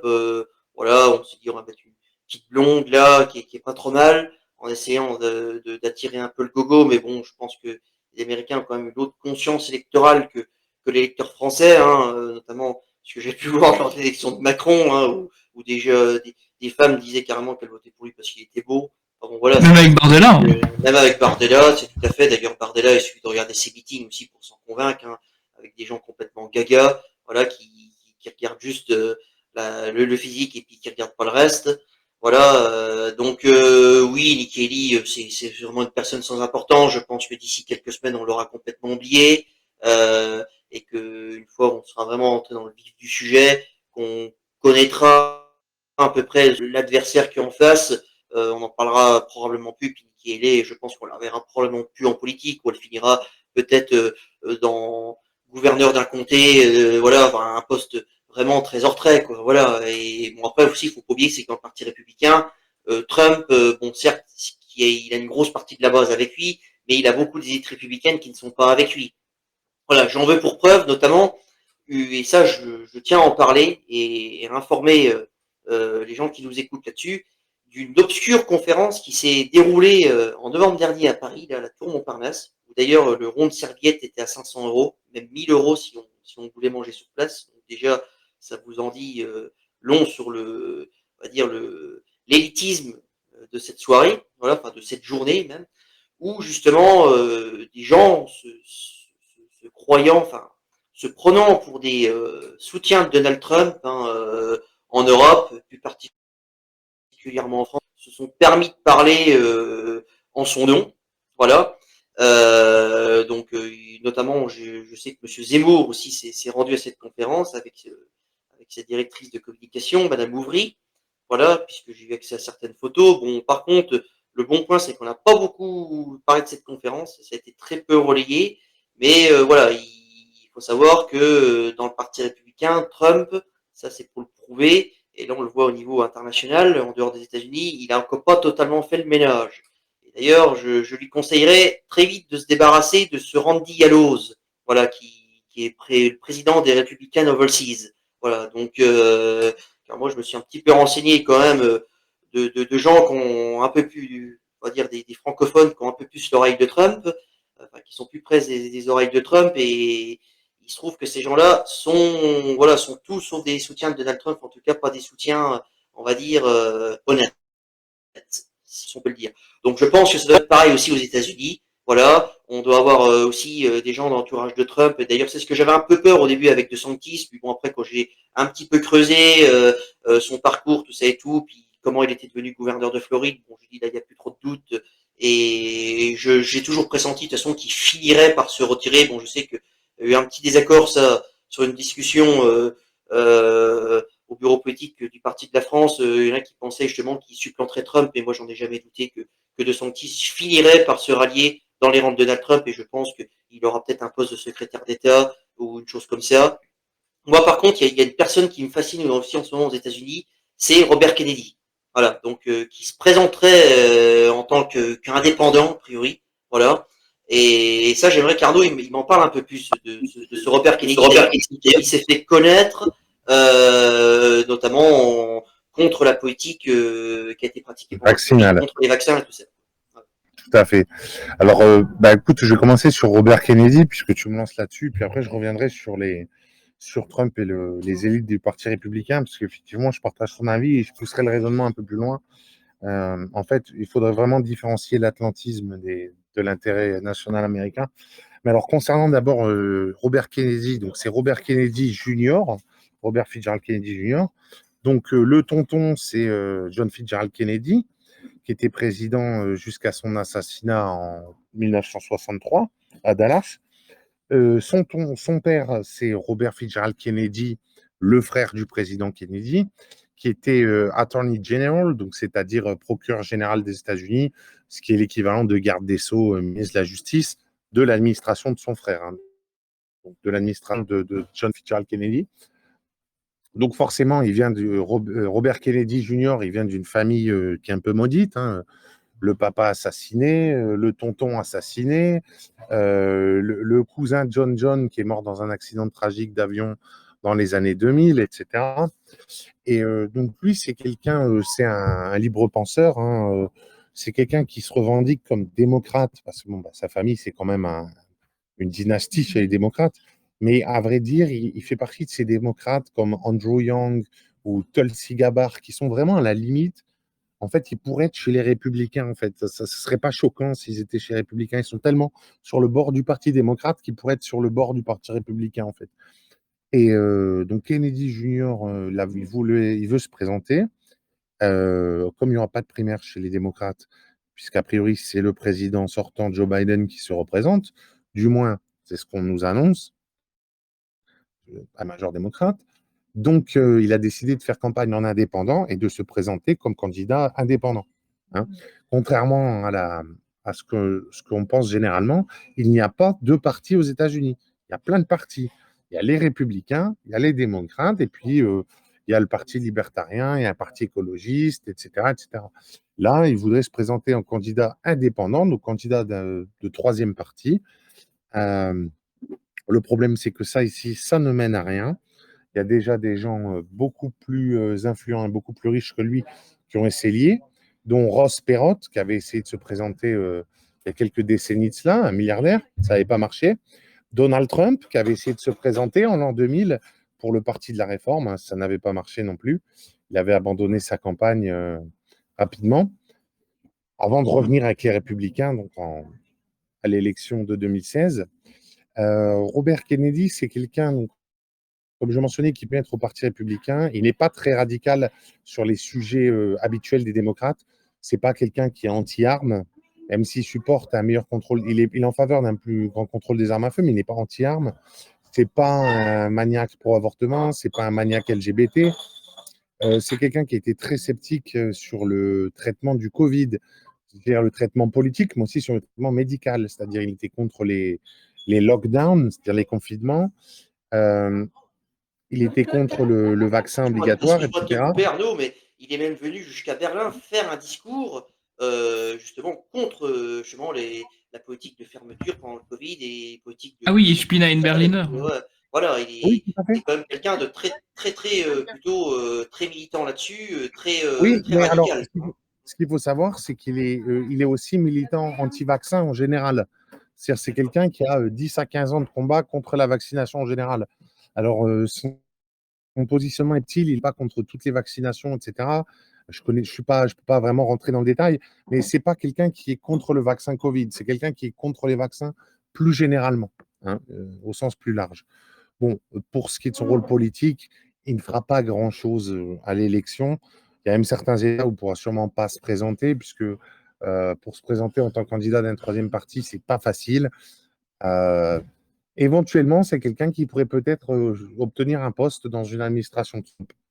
Alors, peut-être pas un poste de cabinet, c'est-à-dire le cabinet, c'est le gouvernement, mais peut-être un poste dans une des administrations où la nomination dépend du président. Il y a énormément d'administrations ici où le président et les têtes de pont sont nommés par le président. Je pense aux services postaux, je pense à la NASA, etc.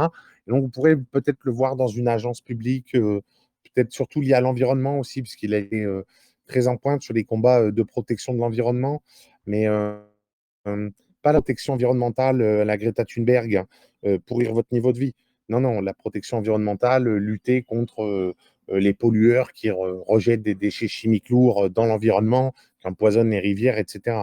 Donc, c'est-à-dire de la vraie écologie politique et non pas de l'écologie punitive comme on a en Europe. Très très bien. Oui, Kennedy, donc là je parle du tonton. Moi, mon analyse, c'est que, entre guillemets, il est mort au bon moment. C'est-à-dire que on en garde un très bon souvenir. En Europe, il est très apprécié.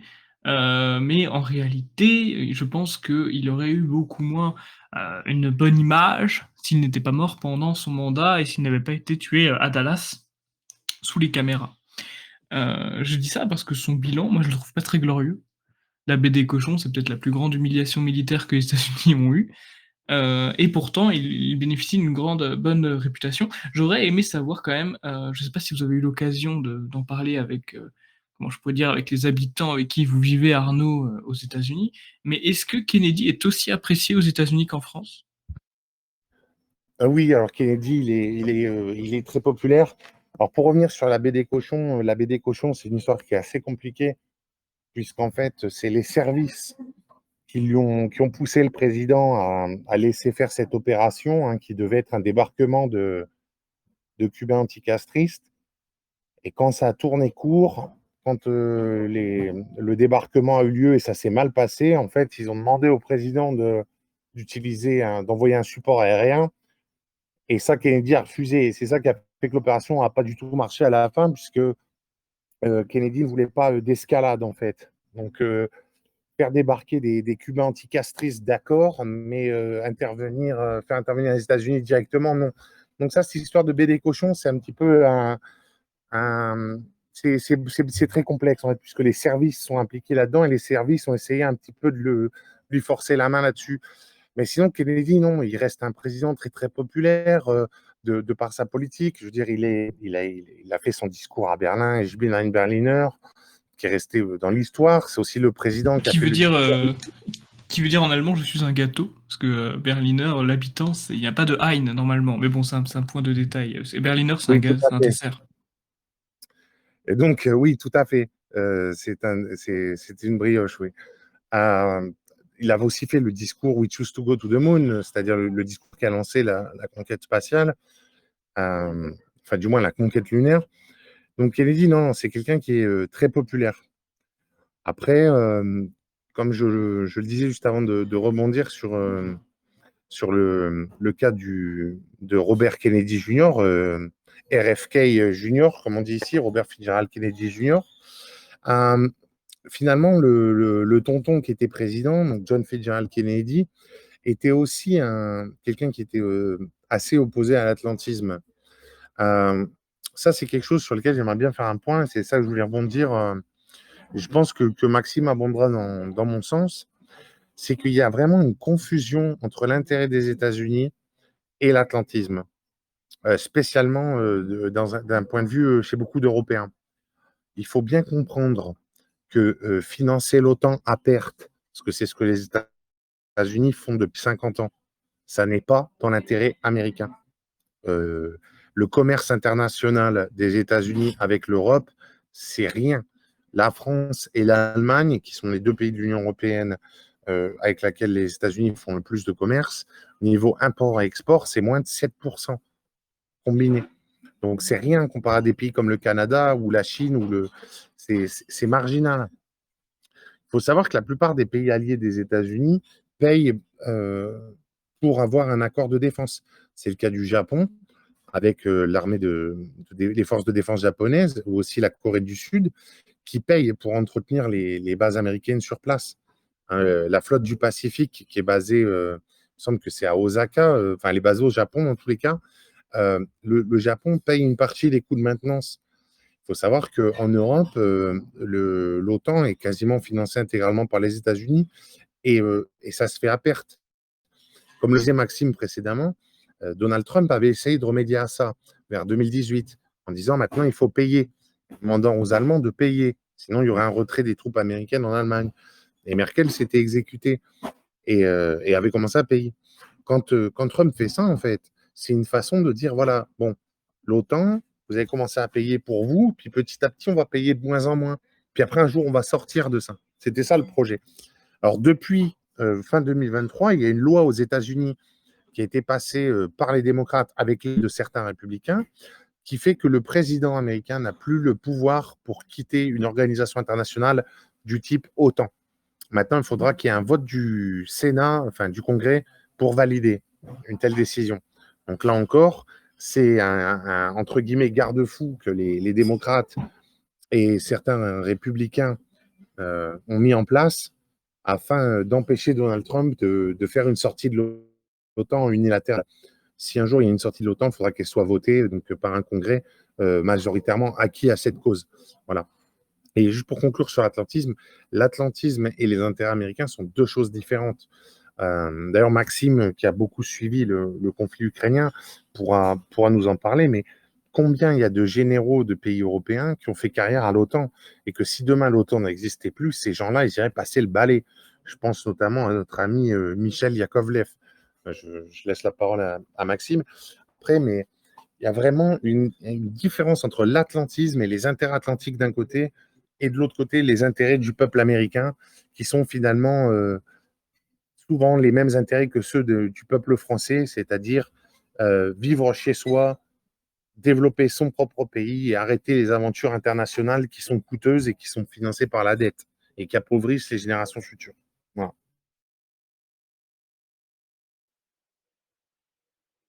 Je laisse la parole à Maxime a priori. Enfin, je sais pas, parce qu'Arnaud semblait Écoute, vouloir une réponse.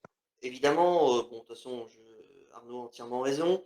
Et c'est vrai que de toute façon, aujourd'hui, d'ailleurs, il suffit de regarder, enfin, se remémorer, pardon, le discours que Trump avait fait déjà à son investiture en 2016 et surtout celui qu'il avait fait à l'ONU, je crois, en 2017, de mémoire, 2017-2018, où il avait dit très clairement que de toute façon, le futur, c'était les nations indépendantes, les nations souveraines.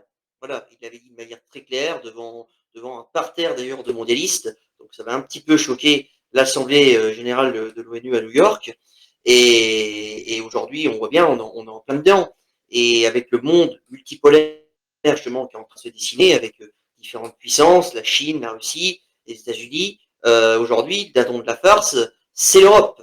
Voilà, c'est l'Europe qui obéit servilement à un pouvoir corrompu à Washington, qui va continuer à financer une guerre en Ukraine qui est déjà perdue, et financer aussi à fond perdu justement la corruption d'un pays comme l'Ukraine, un régime fantoche même, sur ses propres deniers, quoi. Parce que là, les Américains commencent à dire stop. Ils ont même dit stop, même sur une grosse partie des aides militaires.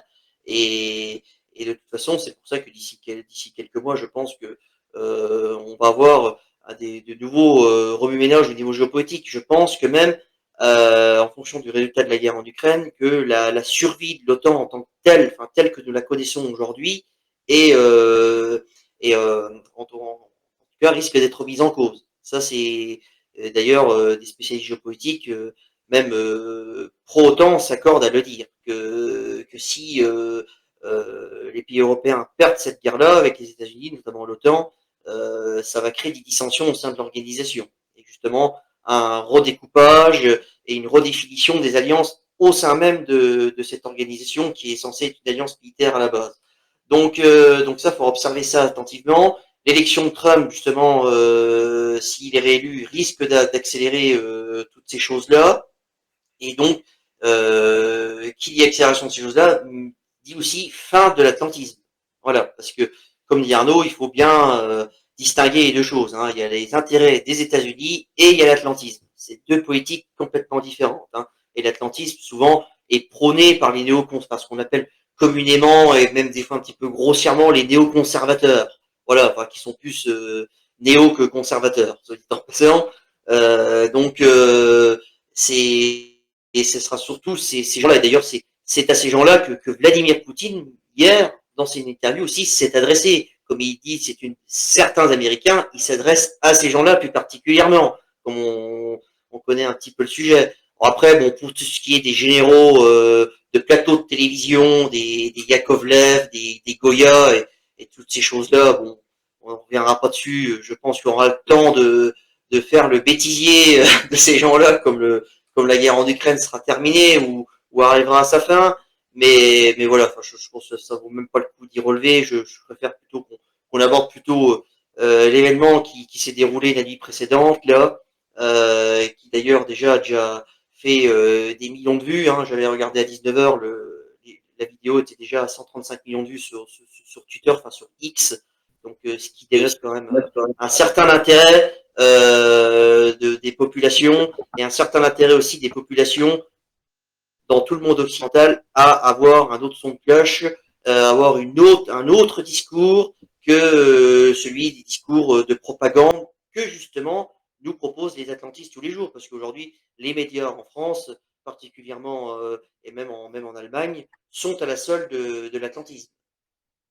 Oui, alors l'interview hier de Tucker Carlson, donc diffusée hier à 18h heure de l'Est, hein, donc c'est l'heure de New York et de la Floride, et vers minuit, je crois, en France. À minuit chez nous.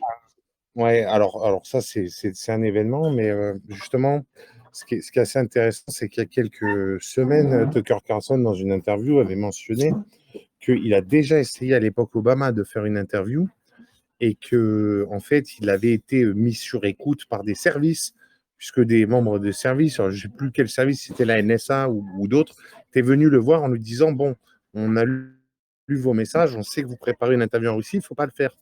Et donc, lui, il avait un petit peu flippé et justement, il avait laissé tomber. Et là, Carlson, il s'est dit, voilà, c'est le moment ou jamais de faire ce genre d'interview.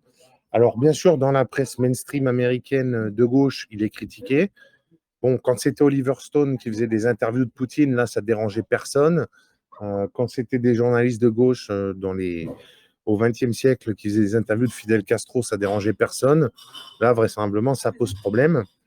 Moi, j'ai écouté l'interview quasiment en direct. Hein, elle était dans 20 minutes après qu'elle ait été postée. Ce que j'ai apprécié chez Tucker Carlson, c'est de faire vraiment un boulot de journaliste. Il n'est pas venu pour réfuter et il n'est pas venu pour cirer des pompes. Il est venu pour poser des questions précises et repartir avec des réponses précises. Et ça, c'est quelque chose qu'on ne voit plus en France.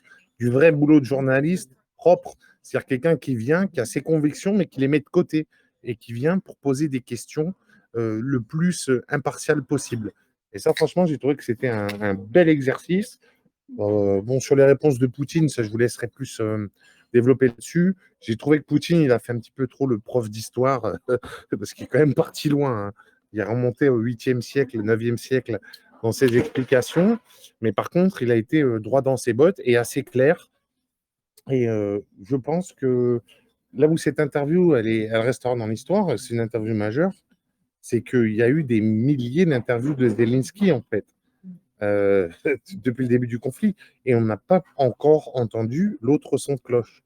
Et ça, je sais qu'en Amérique, il y a de plus en plus de gens qui sont sceptiques sur les événements en Ukraine, et je ne suis pas étonné que cette interview batte des records d'audience, tout simplement parce que les gens ont envie de savoir, ont envie d'écouter et de savoir qu'est-ce qu'ils en disent de l'autre côté, quel est leur point de vue, c'est quoi leur projet, qu'est-ce qu'ils veulent les Russes en Ukraine, en fait.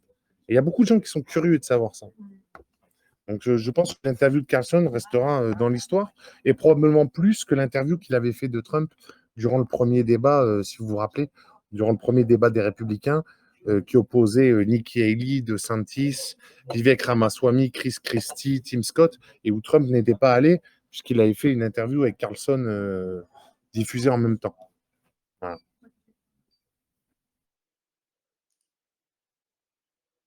Merci vous deux pour vos réponses de qualité.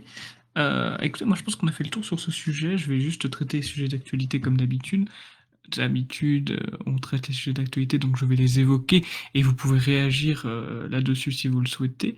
Bah, premièrement, nous avons un homme politique, un sénateur qui a été pendant plus de 15 ans élu, Batinder, je le prononce pas très bien. Il est né en 1928 d'ailleurs, hein, il est né la même année que notre ami Jean-Marie Le Pen. Badinter. Ah oui, je les prononce à l'allemande. Je sais pas pourquoi je les prononce à l'allemande. Je sais pas pourquoi, mais les origines de mes idées, sûrement. Mais du coup, oui, effectivement, il est né en 1928, et, comme notre ami Jean-Marie Le Pen, et celui-ci est décédé. Si quelqu'un veut réagir là-dessus, n'hésitez pas. Alors moi, je l'ai pas trop connu, hein, de vivre. Robert Badinter, bon, moi je suis pas trop habitué pour parler notamment des lois qu'il a fait passer, parce c'est surtout sur ce point-là qu'il a été néfaste. C'est notamment la fameuse loi Badinter, là, c'est lui qui est contre l'abolition de la peine de mort, toutes ces choses comme ça. Donc c'est quand même une personne qui a amorcé quand même le déclin de la France, hein, qui a aussi contribué à mettre la France sous une certaine emprise. Bon, je n'irai pas plus loin pour pas être hors la loi, mais je pense que nos auditeurs comprendront. Et c'est vrai que au niveau des lois, des textes législatifs qu'il a fait voter, enfin qu'il a proposé et qui ont été votés au Parlement à l'époque, ont contribué au déclin de la France et à en arriver où on est aujourd'hui. Bon, après, voilà, bon, à son décès, moi je suis quelqu'un de chrétien, catholique, donc je ne vais pas me réjouir de la mort d'une personne, mais je me réjouis quand même que notre Jean-Marie national, notre Jean-Marie que nous aimons tous, qui est mon modèle politique, c'est lui qui m'a fait aimer la politique, d'ailleurs, Jean-Marie Le Pen, quand j'étais ado, et lui, il fait de la résistance et qui les enterre tous les uns après les autres, et ça me réjouit parce que ça met bien les gauchistes en rage, notamment. Voilà, d'ailleurs, il suffit de voir l'hystérie des gauchistes, comme il y a un semblant, une semblante rumeur qui est lancée, comme Jean-Marie est hospitalisé ou qu'on l'annonce mort, comme c'est déjà arrivé, voilà. Donc nous derrière, on se bidonne bien parce que on sait très bien que c'est pas vrai. Hein, je peux te dire que Alex, le jour qu'il arrivera un truc à Jean-Marie, je pense qu'on sera au courant bien avant tout le monde. En tout cas, on sera partie des premières personnes à être au courant. Et en tout cas, ça, je me réjouis de ça. Ce qui démontre quand même qu'on a la foi, une foi catholique, pour ma part, qu'il y a quand même une justice divine qui s'opère, malgré tout. Voilà. Et ça me réjouit. Voilà. Oui, globalement, je partage ton avis, Maxime.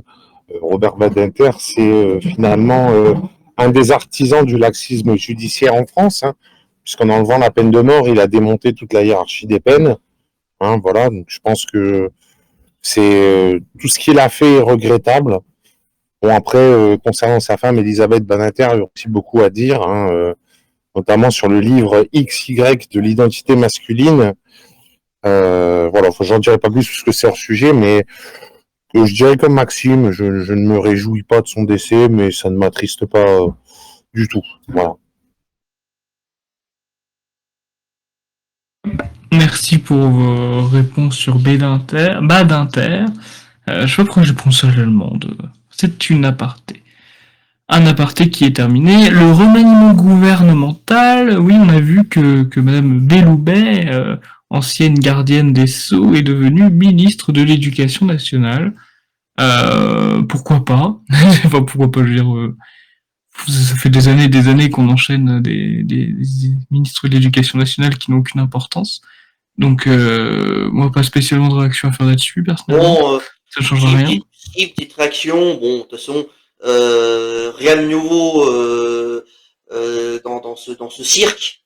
Si faut appeler ça comme ça. Hein, ce gouvernement, notamment encore le premier mandat Macron, encore ça passait encore un petit peu sur ce plan-là.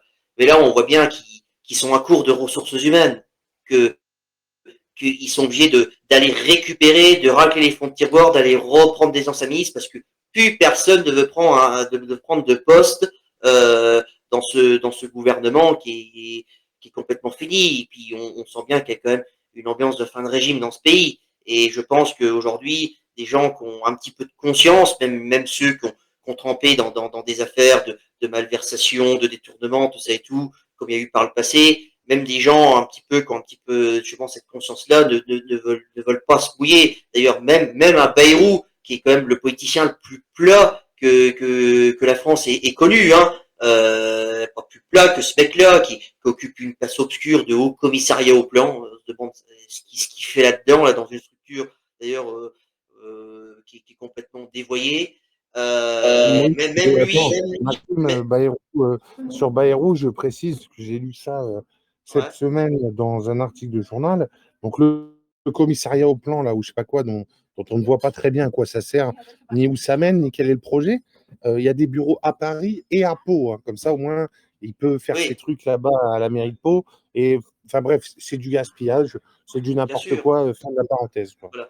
Donc même un homme comme Bayrou, très plat, a refusé d'y aller, quoi. Voilà. Et en plus de ça, là on observe toutes les petites mesquineries coutumières de ce genre de milieu, de gens qui sont complètement ras les pâquerettes au niveau intellectuel. C'est qu'aussitôt on réactive des enquêtes contre lui, il y a le parquet qui fait appel d'une décision où il a été relaxé. Enfin, bref, tout ça est du cinéma. C'est du cinéma, c'est un écran de fumée justement pour cacher l'état réel de la France, l'inflation, tout ce qui s'y déroule, certainement la remobilisation des agriculteurs sous peu, parce que là, ça commence à prendre en Espagne et au Portugal. J'ai vu aussi qu'aujourd'hui, les agriculteurs polonais avaient bloqué la frontière ukrainienne.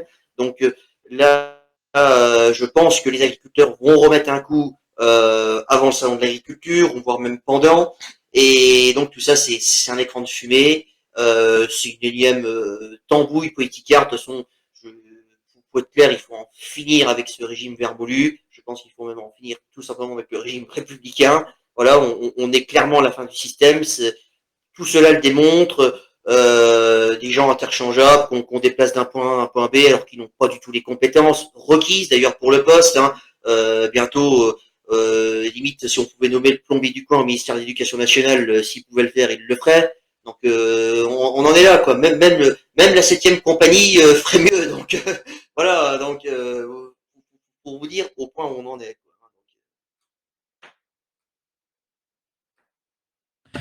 Oui, effectivement, je suis plutôt d'accord avec Maxime, ça n'a aucune importance. Et de toute façon, n'importe qui pourrait être ministre de n'importe quoi aujourd'hui. Actualité suivante, ah oui, François Bayrou qui est très content parce qu'il a été relaxé par rapport à son histoire de parlementaire du Modem. Oh, Bayrou, c'est quoi? C'est le maire de Pau, hein, si je dis pas de bêtises. Hmm. Oui, bon, Ouais. c'est Pareil, neutre. une personne sans importance, une personne très plate, voilà, qui a toujours mangé à tous les râteliers, comme beaucoup, hein, qui a toujours fait le tapin, comme j'ai coutume de dire. Voilà, donc voilà, c'est des gens qui n'ont pas de conviction, qui n'ont pas de fond politique. Leur seul but, c'est la carrière et de s'en mettre un maximum dans les poches au détriment des Français.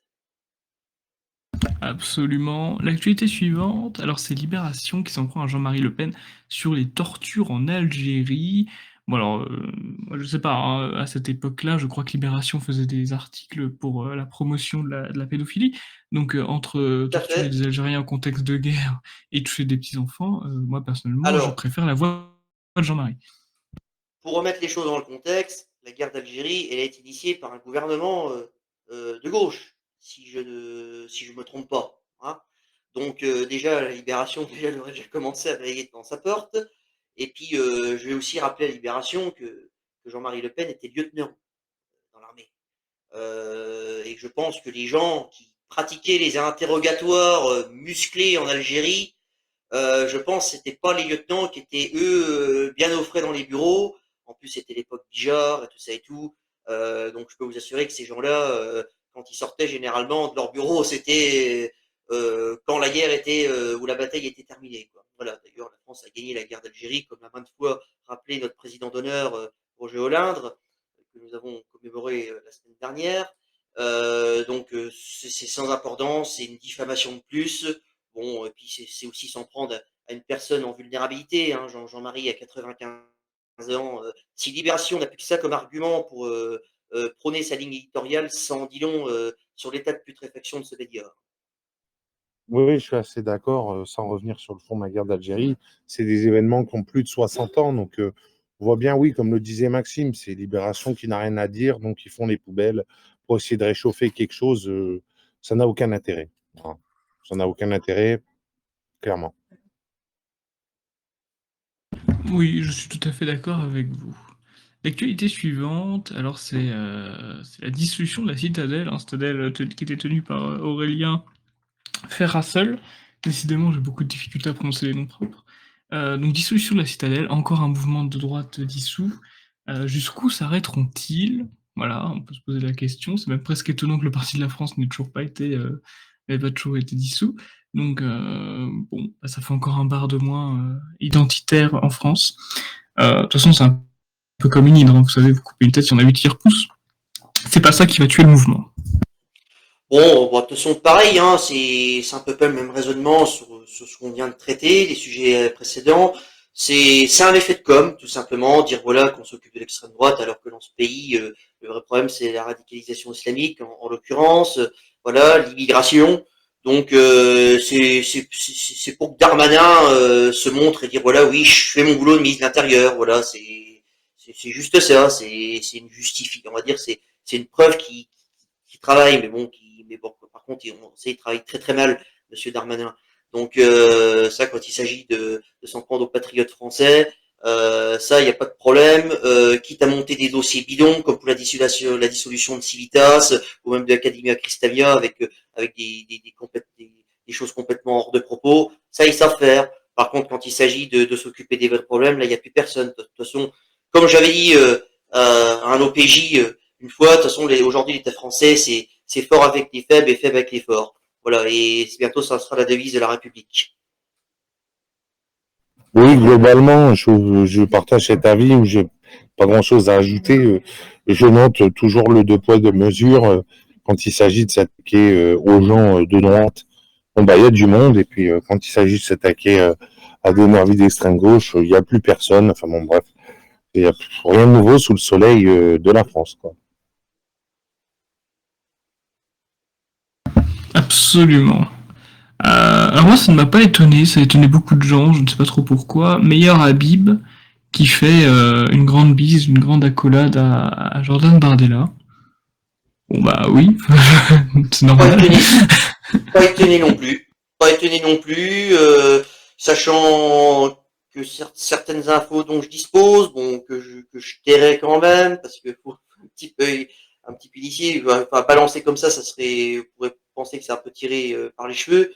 Mais non, non, ça m'étonne pas. De toute façon, ça va dans la droite ligne du renoncement national. Voilà, hein, voilà, c'est du reniement national. Chacun choisira le terme qui lui convient.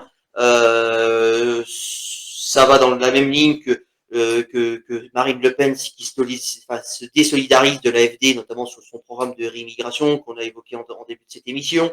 Donc non, pas surpris. Puis bon, bah Bardella, c'est un mec qui vient de nulle part. Donc forcément, il a intérêt à montrer pas de blanche, hein, d'ailleurs. Hein, donc au contraire, il a tout intérêt à avoir des gens-là de son côté s'il veut espérer une carrière politique longue. Oui, tout à fait, tout à fait. C'était la dernière actualité que j'avais personnellement, donc je vous suggère, si vous en êtes prêts, que nous passions directement aux questions. Alors avant juste, vous savez, couper l'enregistrement et dire aux personnes qui sont sur YouTube, rendez-vous lundi pour la foire aux questions de cette émission.